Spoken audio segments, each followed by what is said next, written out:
Audio Jungle. Assalamualaikum warahmatullahi wabarakatuh.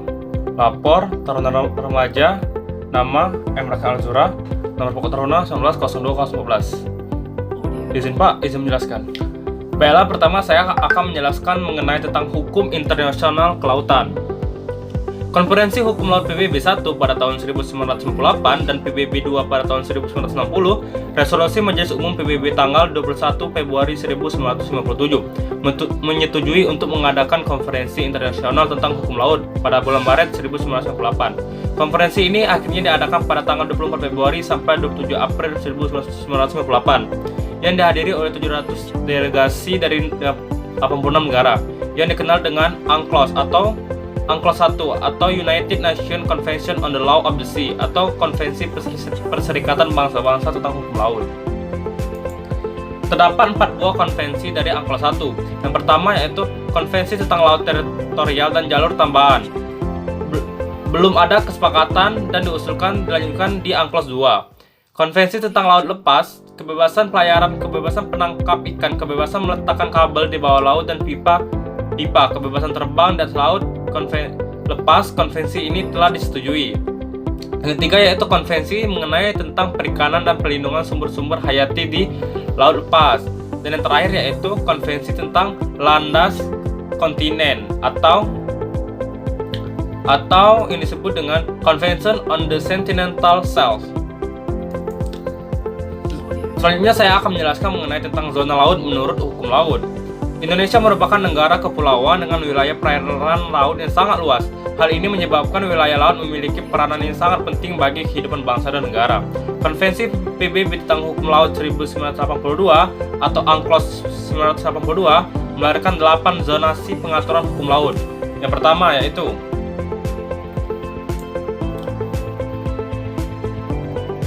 perairan pedalaman. Perairan pedalaman adalah perairan yang berada pada sisi darat atau dalam garis dangkal. Di kawasan ini negara memiliki kedaulatan penuh, sama seperti kedaulatan negara di daratan. Tidak ada hak lintas damai di dalam kawasan ini. Yang kedua yaitu ada laut teritorial. Laut ini adalah laut yang terletak pada sisi luar dari garis pangkal dan tidak melebihi dari 12 mil. Di kawasan ini kedaulatan negara penuh termasuk atas ruang udara di atasnya. Hak lintas damai diakui bagi kapal-kapal asing yang melintas. Hak lintas damai diakui bagi kapal-kapal asing yang melintas. Hak lintas damai adalah menurut Konvensi Hukum Laut 1982 adalah hak untuk melintas secepat-cepatnya tanpa berhenti dan bersifat damai, tidak mengganggu keamanan dan ketertiban negara pantai. Hak lintas damai adalah hak bagi kapal asing sehingga merupakan kewajiban bagi negara pantai untuk memberikan. Yang ketiga ada zona tambahan. Zona tambahan adalah laut yang terletak pada sisi luar dari garis pangkal dan tidak melebihi 24 mil dari garis pangkal. Di zona ini kekuasaan negara terbatas untuk mencegah pelanggaran terhadap aturan bea cukai, fiskal dan imigrasi dan juga perikanan. Ada juga yaitu landas kontinen. Landas kontinen meliputi dasar laut dan tanah di bawahnya dari area bawah permukaan laut yang terletak di luar laut teritorial sepanjang kelanjutan alamiah wilayah daratan hingga pinggiran laut tepi kontinen atau hingga suatu jarak 200 mil laut dari garis pangkal. Dari lebar laut teritorial diukur dalam pinggiran luar tapi kontinen tidak mencapai jarak tersebut hingga paling jauh 350 mil laut sampai jarak 100 mil laut dari garis kedalaman meter.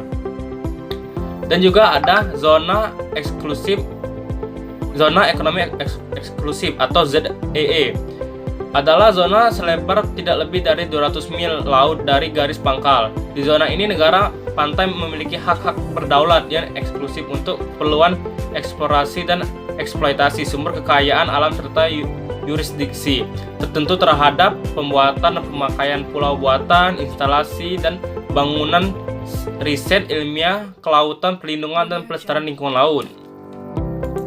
Selanjutnya yaitu laut lepas. Laut lepas tidak dapat diletakkan di bawah kedaulatan ataupun dikuasai oleh suatu negara manapun. Kawasan ini adalah laut yang tidak masuk dalam kawasan laut sebagaimana yang disebut di dalam poin-poin sebelumnya, poin 1 sampai 5. Berlaku berbagai prinsip kebebasan dalam batas hukum internasional seperti kebebasan berlayar, penerbangan, memasang kabel dan pipa, pembuatan pulau buatan, serta instalasi lain. Kebebasan menangkap ikan juga penelitian ilmiah.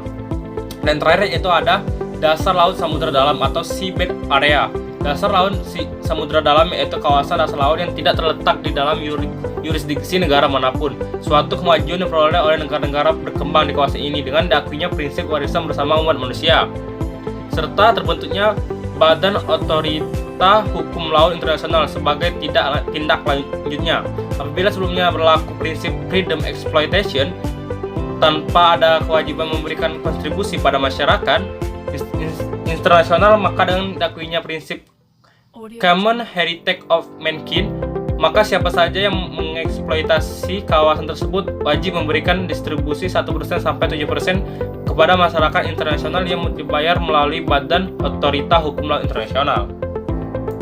Berikut merupakan penerapan tata laut menurut UNCLOS 82. Dapat dilihat di sini, laut teritorial 12 mil dari garis pantai, zona tambahan 24 mil, dan ZEE 200 sampai dengan 350 mil, dan selebihnya yaitu laut bebas. Selanjutnya saya akan menjelaskan mengenai tentang perlindungan dan pelestarian lingkungan laut dalam hukum laut internasional. Perlindungan dari pelestarian lingkungan laut dalam UNCLOS. Pada tanggal 11 Desember 1982, UNCLOS 1982 menetapkan asas-asas dasar untuk penataan kelautan. Tidak dapat disangka lagi bahwa UNCLOS 1982 ini merupakan suatu perjanjian internasional sebagai hasil dari negosiasi antar lebih dari 100 negara yang mengatur materi yang begitu luas dan kompleks. Secara rinci, UNCLOS 1982 menetapkan hak dan kewajiban kedaulatan, hak berdaulat dan yurisdiksi negara-negara dalam pemanfaatan dan pengelolaan laut. Dalam melaksanakan kewajiban untuk melindungi dan melestarikan lingkungan laut tersebut, setiap negara harus melakukan kerjasama baik kerjasama regional maupun global.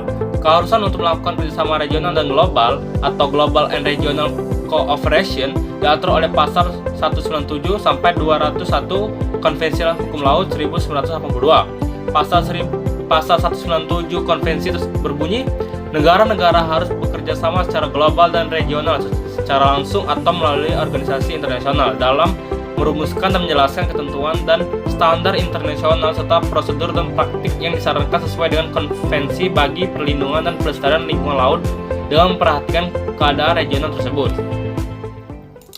Selain konvensi hukum laut, ada pula konvensi-konvensi lain yang membahas tentang perlindungan lingkungan laut dari pencemaran. Di antaranya yaitu Konvensi Internasional mengenal pertanggungjawaban perdana terhadap pencemaran minyak di laut atau International Convention on Civil Liability for Oil Pollution Damage atau SLC 1969 merupakan konvensi yang mengatur tentang ganti rugi pencemaran laut oleh minyak karena kecelakaan kapal tanker. Konvensi ini berlaku untuk pencemaran lingkungan laut di laut teritorial serta peserta. Dalam hal pertanggungjawaban ganti rugi pencemaran lingkungan laut, maka prinsip yang dipakai adalah prinsip tanggung jawab mutlak. Selanjutnya yaitu ada London Dumping Convention, merupakan konvensi internasional untuk mencegah terjadinya pembuangan atau dumping. Yang dimaksud adalah pembuangan limbah yang berbahaya baik itu dari kapal laut, pesawat udara ataupun pabrik industri. Para negara konvensi berkewajiban untuk memperhatikan tindakan dumping tersebut. Dumping dapat menyebabkan pencemaran laut yang mengakibatkan ancaman kesehatan bagi manusia, merusak ekosistem dan mengganggu kenyamanan lintas di laut. Selanjutnya itu ada OFRC atau The International Convention on Oil Pollution Preparedness, Response and Cooperation 1990 adalah sebuah konvensi kerjasama internasional menanggulangi pencemaran laut dikarenakan tumpahnya minyak dan bahan beracun yang berbahaya. Dari pengertian yang ada, maka dapat kita simpulkan bahwa konvensi ini dengan cepat memberikan bantuan atau pertolongan bagi korban pencemaran laut tersebut. Pertolongan tersebut dengan cara menyediakan peralatan bantuan agar supaya pemulihan dan evakuasi korban dapat ditanggungi secara segera. Dan juga yaitu ada MARPOL 73-78 adalah konvensi internasional untuk pencegahan atau pencemaran dari kapal. MARPOL ini sebagaimana diubah oleh Protokol 1978, Marpol 73 atau 78 dirancang dengan tujuan untuk meminimalkan pencemaran laut dan melestarikan lingkungan laut melalui penghapusan pencemaran lengkap oleh minyak dan zat berbahaya lainnya, dan meminimalkan pembuangan zat-zat tersebut tanpa disengaja. Selanjutnya saya akan menjelaskan tentang perlindungan dan pelestarian lingkungan laut dalam Perundang-undangan Republik Indonesia. Hukum laut di Indonesia pada praktiknya telah dilakukan sejak kolonialisme Belanda. Di antaranya, yang pertama itu ada UU Kolonial Belanda yang berbunyi Stadblad tahun 1909 nomor 442 mengenai Territorial Zee and Maritime Kringen Ordonantie atau Ordonansi Laut, Teritorial dan Lingkungan Maritim. Kedua itu adalah Deklarasi Juanda 13 Desember 1997. Yang ketiga yaitu ada Konvensi Hukum Laut PBB ketiga 1982 atau United Nations Convention on the Law of the Sea atau UNCLOS 82. Yang keempat itu ada UU nomor 5 tahun 1983 atau ZEI Indonesia.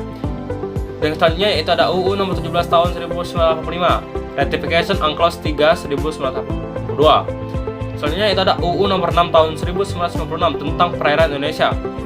Dan yang terakhir itu adalah UU nomor 21 tahun 2009 tentang persetujuan pelaksanaan ketentuan UNCLOS 3 1982 tentang konservasi dan pengelolaan sediaan ikan yang banyak, terbatas, dan sediaan ikan yang berada jauh. Sedangkan upaya perlindungan dan pelestarian lingkungan laut terdapat dalam Undang-Undang Nomor 32 Tahun 2009 tentang perlindungan dan pengelolaan lingkungan hidup. Dalam undang-undang tersebut terdapat pasal 63 ayat 1, yaitu menetapkan dan melaksanakan kebijakan mengenai perlindungan lingkungan laut, serta dalam ketentuan umum nomor 2 bahwa kekayaan itu perlu dilindungi dan dikelola dalam suatu sistem perlindungan dan pengelolaan lingkungan hidup yang terpadu dan terintegrasi antara lingkungan laut, darat, dan udara berdasarkan wawasan Nusantara. Berkaca pada sejarah, di Indonesia telah terjadi beberapa kasus kerusakan lingkungan laut yang diakibatkan oleh tumpahnya minyak karena kecelakaan kapal tanker. Setidaknya telah terjadi 9 kali kasus tumpahnya minyak di Indonesia. Yang pertama itu ada kapal tanker Sawamaru karam di Selat Maluku tahun 1975 menumpahkan 1 juta ton minyak mentah. Yang kedua itu ada kapal Choya Maru karam di Bulebak di Bali pada tahun 1975 menumpahkan 300 ton bensin. Dan selanjutnya itu ada kapal Golden Wind bocor di Lhokseumawe pada tahun 1979 menumpahkan 1.500 kiloliter minyak tanah. Selanjutnya yaitu ada Nagasaki Spirit karam di Selat Malaka 1992 menumpahkan minyak mentah. Selanjutnya itu ada kapal Maersk Navigator karam di Selat Malaka 1993 menumpahkan minyak mentah.